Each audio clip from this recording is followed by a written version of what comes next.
যে আমাৰ ধুবুৰী লোকসভাৰ যিটো MP ফাণ্ড আছে তাৰো 10 লাখ টকা তেওঁ ব্লেক জিলাত লৈ গৈছে। এইটো লৈ আমাৰ ধুবুৰীবাসী যথেষ্ট ক্ষোভিত হৈ আছে। তেখেত এজন সাংসদ হিচাপে পাৰ্লিয়ামেণ্টত যেনেকৈ উপস্থাপন কৰিব লাগিছিল তেখেত কিন্তু বিফল হৈছে।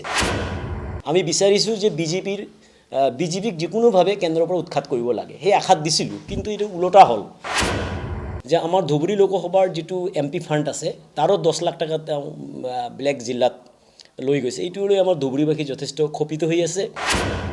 মই আগতে কৈছোঁ যে যোৱাবাৰৰ যিটো লোকসভা নিৰ্বাচনত আমাৰ দলৰ সভাপতি পৰাজিত হ'ল, এইটো আচলতে আমাৰ ৰাইজৰ এটা ব্লেক এটা আশা লৈছিলে ধুবুৰীবাসীয়ে যে আমি যিকোনো বিনিময়ত মানে বিজেপিক আমাৰ কেন্দ্ৰৰ পৰা তেখেতসকলক বহিষ্কাৰ কৰিব লাগে, যাৰ কাৰণে তেওঁলোকে মানে এনেকুৱা এটা সিদ্ধান্ত ল'লে যে ৰকিবুল হুছেইনক যদি আমি ভোট দিওঁ কংগ্ৰেছৰ এটা মেম্বাৰ পাৰ্লিয়ামেণ্টত বেছি হ'ব আৰু তেখেত বহুত পুৰণি লিডাৰ কংগ্ৰেছৰ, তেখেতে হয়তো মন্ত্ৰী পাব, এনেকুৱা এটা আশাত তেওঁলোকে মানে ভোটদান কৰিছিল। কিন্তু নিৰ্বাচন হৈ যোৱাৰ পিছত ৰকিবুল হুছেইনৰ যি কাৰ্যকলাপ বা তেখেতে পাৰ্লিয়ামেণ্টৰ সদস্য হোৱাৰ পিছত আমাৰ ধুবুৰীবাসী তথা গোটেই অসমৰ মাইনৰিটি মানুহৰ যি সমস্যা, এই সমস্যাখিনি তেখেতে পাৰ্লিয়ামেণ্টত উপস্থাপন কৰিব পৰা নাই।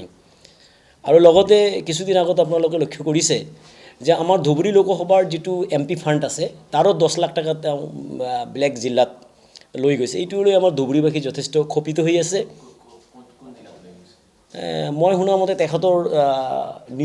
তেখেতৰ যিটো মানে নিজৰ সমষ্টি চামগুৰি তাৰে কোনোবা এখন এৰিয়াত লৈ গৈছে বুলি ফাণ্ডটো, লোকসভাৰ ফাণ্ডটো তেখেত, এইটো লৈ মানুহ যথেষ্ট ক্ষোভিত। আৰু তেখেত ইলেকশ্যনৰ সময়ত যি ধৰণে মানে দৰপেৰে কথা পাতিছিল যে মোক জয়ী কৰাৰ পিছত আমাৰ ধুবুৰী লোকসভাৰ মাইনৰিটি মানুহৰ কোনো ধৰণৰ অসুবিধা নহয়, কিন্তু ইয়াৰ ফলাফলটো গোটেইখিনি ওলোটা হ'ল। তেখেত জয়ী হোৱাৰ পিছত আমাৰ মানুহটো তেখেতক সাক্ষাৎ নাপায়ে, আৰু লগতে তেওঁৰ যি কাৰ্যকলাপ, আৰু ইতিমধ্যে আমাৰ ধুবুৰীবাসী আটাইতকৈ হতাশত ভুগিছে যে কিবা এটা সমস্যা হ'লে তেখেতক ওচৰত নাপায়। বা আমাৰ আজিৰ দিনত গোটেই অসমৰ লগতে ধুবুৰী জিলাৰ মাইনৰিটি মানুহৰ যি সমস্যা আপোনালোকে লক্ষ্য কৰিছে, যেনেকৈ আপোনাৰ ডি ভোটাৰৰ নামতে হওক বা আপোনাৰ কি উচ্ছেদৰ নামতে হওক যি হাৰাশাস্তি হৈ আছে, তেখেত এজন সাংসদ হিচাপে পাৰ্লিয়ামেণ্টত যেনেকৈ উপস্থাপন কৰিব লাগিছিল তেখেত কিন্তু বিফল হৈছে। ভাবোঁ মানে আমি যেতিয়াই ৰাইজৰ ওচৰত গৈ আছোঁ, ৰাইজে আমাক সেই কথাটোৱে কৈ আছে যে আমি কিবা এটা আশাত ভোট দিছিলোঁ যে যদি কিবা কাৰণে এটা চিটৰ কাৰণে যদি কংগ্ৰেছ চৰকাৰ গঠন কৰিব নোৱাৰে, সেইকাৰণে আমি এজন ভাল মানুহ বদৰুদ্দিন আজমল চাহাবৰ নিচিনা এজন সুদক্ষ ব্যক্তিক আমি এটাবাৰ ভোট দিয়া নাই।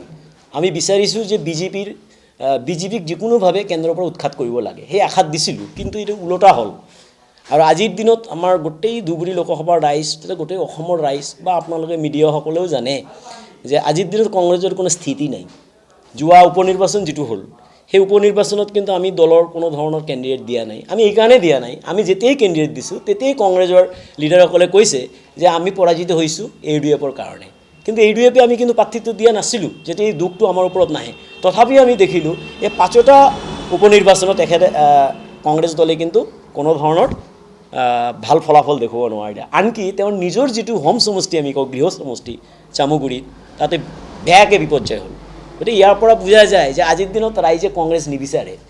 ধুবুৰীবাসীয়ে এইটো সিদ্ধান্ত লৈছে, কিবা এটা মিষ্টেক হৈছে, মানুহে অকণমান মানে কিবা এটা আশাত মানুহে ভোট দিয়ে, পৰিৱৰ্তনৰ কাৰণে ভোট দিয়ে, যেতিয়া পৰিৱৰ্তন নহ'ল, গতিকে সেই ক্ষেত্ৰত মানুহবিলাক অলপ শোচনীয় হৈছে। আৰু তেখেতসকলে ৰাইজৰ মুখত আমি শুনিবলৈ পাওঁ যে আমি যি ভুল কৰিলোঁ আগন্তুক দিনত আমি সেইটো ভুল নকৰোঁ, আৰু বদৰুদ্দিন আজমল চাহাবক আমি ভোট নিদিয়াত তেখেতে যি দুখ প্ৰকাশ কৰিছে, আমি অহা পঞ্চায়ত নিৰ্বাচন বা 2026ত যি বিধানসভা নিৰ্বাচন আছে, আমি ইয়াৰ তেখেতক আমি সমৰ্থন দিম আৰু তেখেতৰ হাত মজবুত কৰিম বুলি আমি সিদ্ধান্ত লৈছোঁ। আমি এইটো ৰাইজৰ পৰা পাই আছোঁ, ৰাইজৰ সঁহাৰি পাই আছোঁ। আমাৰ দলৰ সভাপতি হজৰত মৌলানা বদৰুদ্দিন আজমলৰ নেতৃত্বত গোটেই অসমত AUDF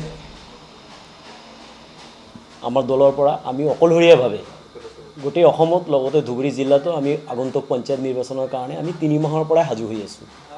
যেতিয়াই চৰকাৰে দিন ঘোষণা কৰিব তেতিয়াৰ পৰাই আমি আমাৰ দলৰ সমূহ কৰ্মকৰ্তাই ইতিমধ্যে আমি প্ৰতিখন আঞ্চলিকত বা প্ৰতিখন পঞ্চায়তত আমি দলীয় ভিত্তিত সাংগঠনিকভাৱে মজবুত কৰিছোঁ। লগতে আমি ৰাইজৰ যথেষ্ট সঁহাৰি পাইছোঁ। যোৱা লোকসভা নিৰ্বাচনত যদিও আমি অলপ শোচনীয়ভাৱে পৰাজিত হৈছোঁ ধুবুৰী লোকসভাত, তাৰপিছত ৰাইজে কংগ্ৰেছৰ ৰকিবুল হুছেইনক ব্যাপক ভোটত জয়ী কৰাৰ পিছত ধুবুৰী ৰাইজে আজিৰ দিনত বহুত তেওঁলোকে আফচোচ কৰি আছে। তেওঁলোকে ভাবিছিল যে কেন্দ্ৰত কংগ্ৰেছ চৰকাৰ আহিব, তাৰ কাৰণে তেওঁলোকে সকলোৱে আমাৰ ধুবুৰী মানে জনগণে কংগ্ৰেছ চৰকাৰ অহাৰ আশাত বিজেপিক যাতে পুনৰবাৰ ক্ষমতাত নাহে তাৰ কাৰণে তেওঁলোকে একচেটিয়াভাৱে ভোট দিছিলে। কিন্তু যেতিয়া দেখিলে যে কংগ্ৰেছ চৰকাৰ আহিব নোৱাৰিলে, তেতিয়া আমাৰ ধুবুৰী লোকসভাৰ অন্তৰ্গত যিমান ৰাইজ আছে সকলোৱে বদৰুদ্দিন আজমল পৰাজিত হোৱাটো যথেষ্ট দুখ আৰু পৰিতাপৰ বিষয় বুলি আলোচনা কৰি আছে। হয়তো আপোনালোকেও চাগে শুনিছে। আৰু আগন্তুক যিকোনো মুহূৰ্তত যিকোনো নিৰ্বাচনত আমাৰ ধুবুৰী ৰাইজে সিদ্ধান্ত লৈছে যে বদৰুদ্দিন আজমল চাহাবৰ নিচিনা এজন ব্যক্তিক প্ৰয়োজন আছে আমাৰ ধুবুৰী জিলা তথা গোটেই অসমৰ কাৰণে। কাৰণ তেখেত মাথোন ৰাজনীতিবিদ নহয়, তেখেত এজন সমাজসেৱক। আপোনালোকে সকলোৱে জানে স্বাস্থ্যৰ ক্ষেত্ৰত শিক্ষাৰ ক্ষেত্ৰত তেখেতৰ যথেষ্ট অৰিহণা আছে। এই কথাটো আজি আমাৰ ধুবুৰীবাসীয়ে গম পাইছে। গতিকে আগন্তুক পঞ্চায়ত নিৰ্বাচনত আমি আশাবাদী যে গোটেই অসমৰ লগতে বিশেষকৈ মই ধুবুৰী জিলাত এটা ভাল ফলাফল আমি প্ৰদৰ্শন কৰিবলৈ সক্ষম হ'ম।